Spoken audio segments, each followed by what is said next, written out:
Hello, and welcome to Bitesized Audio on YouTube. I'm Simon Stanhope, actor, audiobook narrator, and curator of this channel. On the channel, you can hear my performances, more than 100 to date, and more to come, of classic short stories, mostly from the Victorian and Edwardian eras, including vintage ghost stories, detective stories, and other classic tales of mystery and suspense. To accompany the narrations, you can find a short profile of the authors in the video descriptions, as well as some general background notes for those who'd like to know more. Today's story is The Diver by A.J. Allen.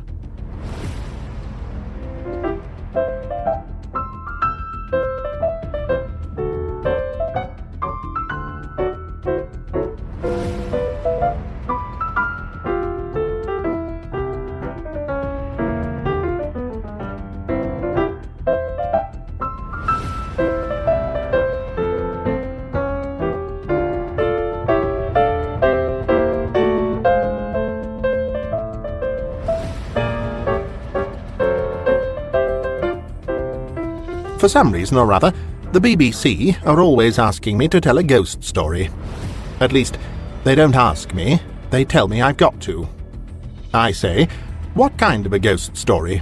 And they say, any kind you like, so long as it's a personal experience and perfectly true. Just like that. And it's cramped my style a bit. Not that my personal experiences aren't true, please don't think that, but it's simply this. That when it comes to supernatural matters, my luck hasn't been very good. It isn't that I don't believe in such things on principle, but I do like to be present when the manifestations actually occur, instead of just taking other people's word for them. And somehow or other, as I've said before, my luck has not been very good. Lots of people have tried to convert me. There was one young woman in particular. She took a lot of trouble about it. Quite a lot. She used to take me to all sorts of parties where they had seances, you know the kind, table turning, planchette and so on. But it wasn't any good. Nothing ever happened when I was there. Nothing spiritual, that is. People always said, "Ah, my boy, you ought to have been here last night. The table fairly got up and hit us in the face." Possibly very wonderful. But after all, the ground will do that if you let it. Well, as I say, they took me to several of these parties, and we used to sit for hours round tables in a dim light, holding hands. That was rather fun sometimes. It depended on who one sat next to. But apart from that, the nights they took me, no manifestations ever occurred. Planchette wouldn't spell a word, and the table might have been screwed to the floor. To begin with, they used to put it down to chance, or the conditions not being favourable. But after a time, they began to put it down to me. And I thought, something will have to be done about it. It's never amusing to be looked upon as a sort of Jonah. So I invented a patent table tapper. It was made on the same principle as lazy tongs. You held it between your knees, and when you squeezed it, a little mallet shot up. It was really a cotton reel stuck on the end of a pencil, and it hit the underneath of the table a proper biff. It was worked entirely with the knees, so that I could still hold the hands of the people on either side of me. And it was a success, from the word go. At the very next séance, as soon as the lights were down, I gave just a gentle tap. Our host said, "Ah, a powerful force is present." And I gave a louder ponk. Then he said, "How do you say yes?" And I said, "Ponk." Then he said, "How do you say no?"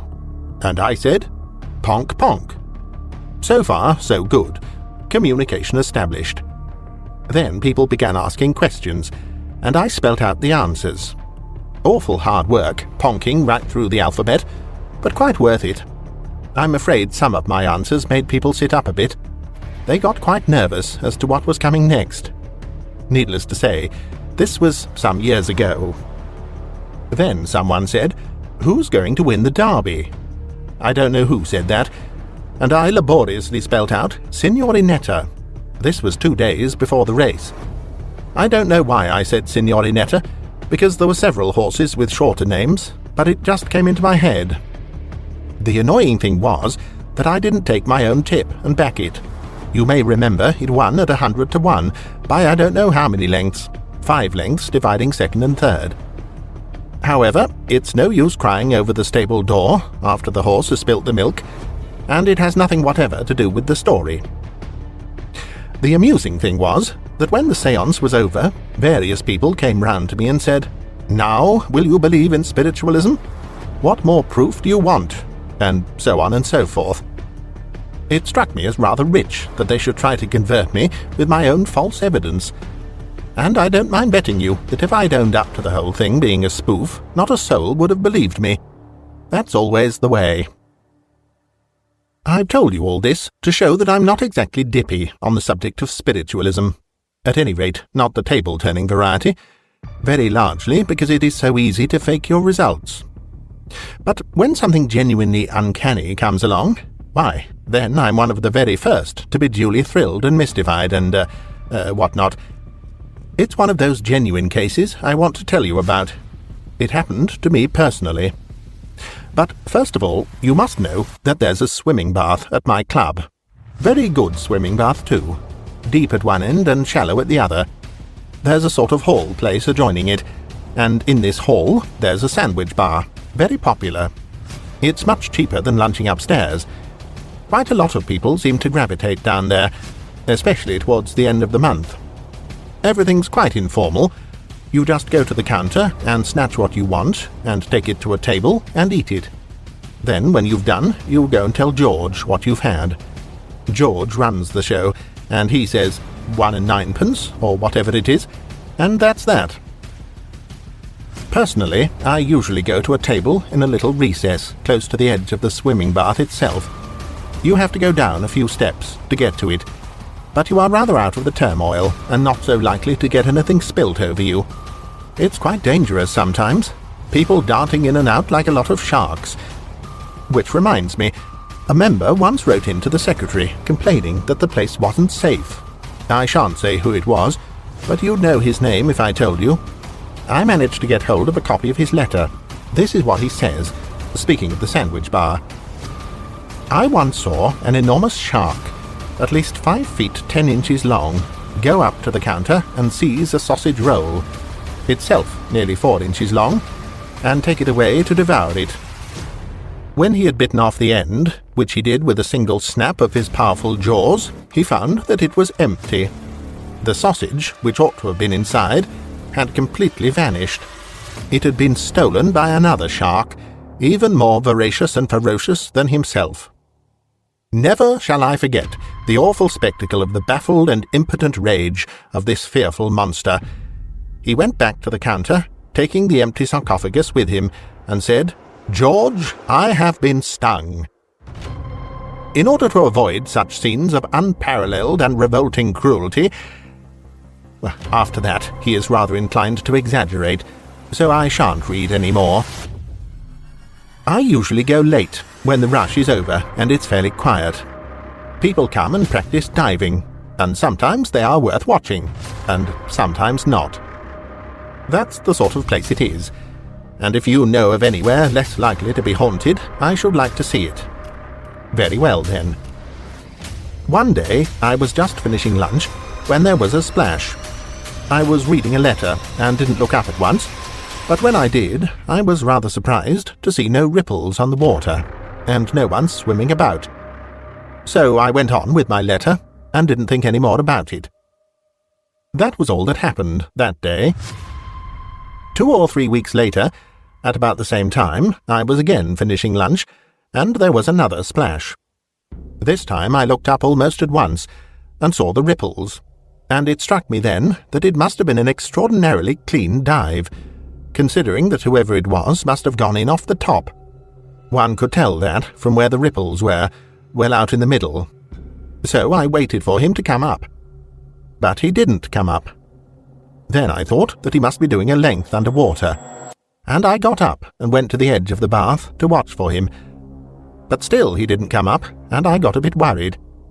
He might have bumped his head on the bottom, or fainted, or anything, and I saw myself having to go in after him, with all my clothes on. I sprinted right round the bath, but there was undoubtedly no one in it. The attendant came out of one of the dressing rooms and evidently thought I'd gone cracked. So I went to the weighing machine and weighed myself. 11 stone 8. But I don't think he believed me. That was the second incident. The third came about a fortnight later. This time I saw the whole thing quite clearly. I was sitting at my usual table, and I saw a man climbing up the ladder leading to the top diving board. When he got up there, he came out to the extreme end of the plank and stood for a few seconds, rubbing his chest and so on, like people often do. He was rather tall and muscular, dark with a small moustache. But what particularly caught my eye was a great big scar he had. It was about 9 inches long, and it reached down from his left shoulder towards the middle of his chest. It looked like a bad gash with a bayonet.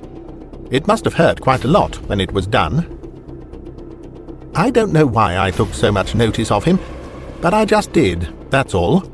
And, funnily enough, he seemed to be just as much interested in me as I was in him. He gave me a most meaning look. I didn't know what it meant, but it was undoubtedly a meaning look. As soon as he saw that he'd got me watching him, he dived in, and it was the most gorgeous dive I've ever seen. Hardly any noise or splash, just a gentle sort of plop, as though he'd gone into oil rather than water, and the ripples died away almost at once. I thought, if only he'll do that a few more times, it'll teach me a lot, and I waited for him to come up, and waited, but not a sign. I went to the edge of the bath, and then I walked right round it, but, bar the water, it was perfectly empty. However, to make absolutely certain, I mean that he couldn't have got out without my seeing him, I dug out the attendant and satisfied myself that no towels and, costumes had been given out since 12 o'clock. It was then 2:30, and he, the attendant, he'd actually seen the last man leave. The thing was getting quite serious. My scarred friend couldn't have melted away in the water, nor could he have dived slap through the bottom of the bath, at least not without leaving some sort of a mark. So it was obvious that either the man had been a ghost, which was absurd. Who's ever heard of a ghost in a swimming bath? I mean, the idea's too utterly wet for anything. Or that there was something wrong with the light lager I was having for lunch.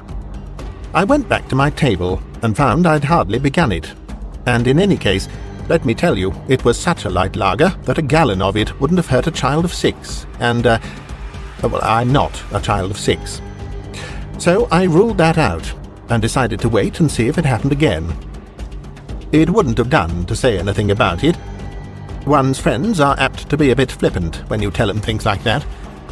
However, I made a point of sitting at the same table for weeks and weeks afterwards.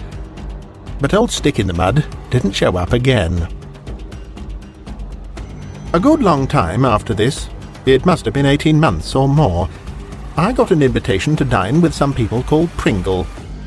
They were old friends of mine, but I hadn't seen them for a long time, because they'd mostly lived in Mexico, and one rather loses touch with people at that distance.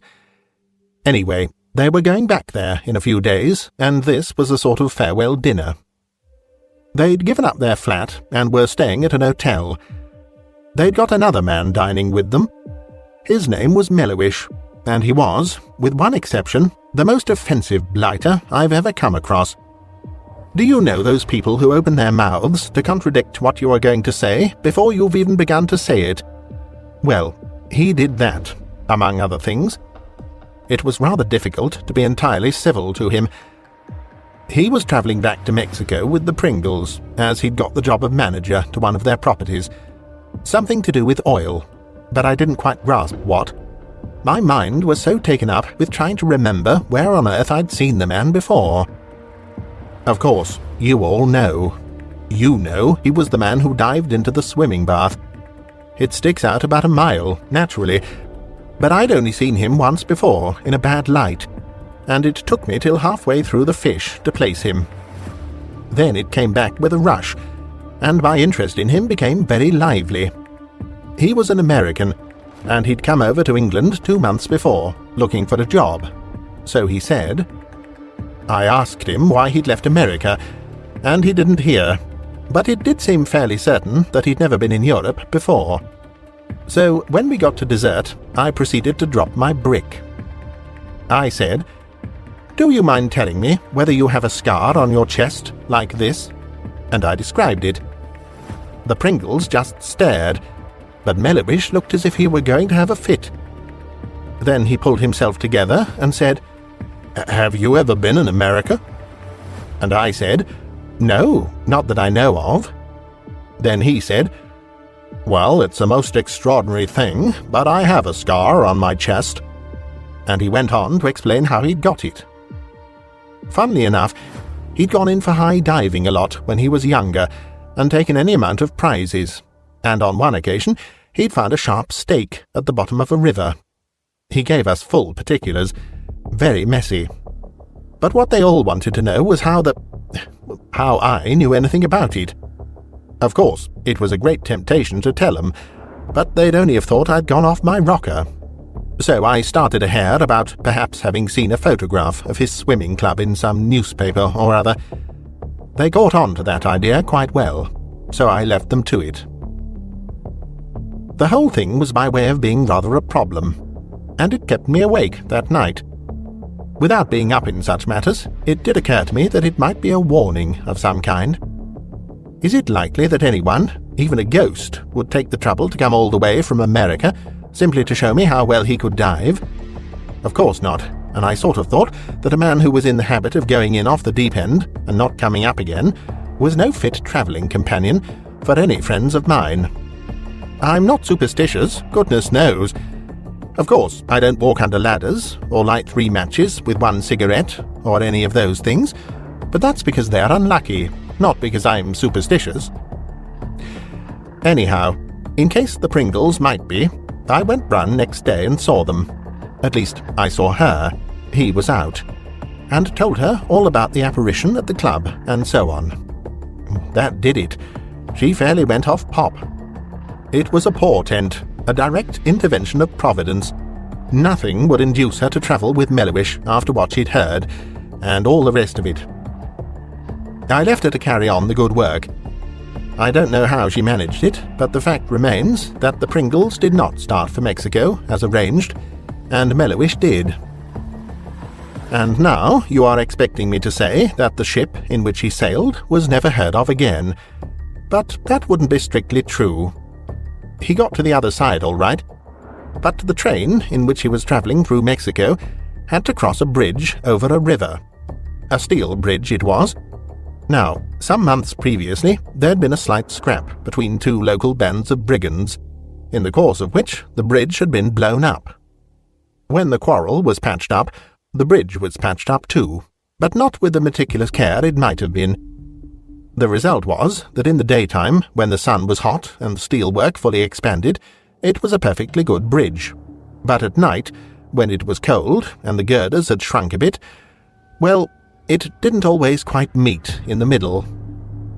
It so happened that the train in question tried to cross this wretched bridge at the very moment when it was having rather a job to make both ends meet, and it simply couldn't bear it.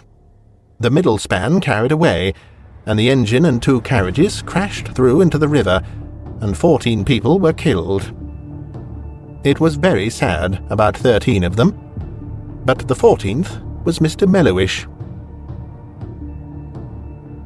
There must be a moral to this story, if I could only think of it, but I can't. So perhaps some of you can help me by suggesting one.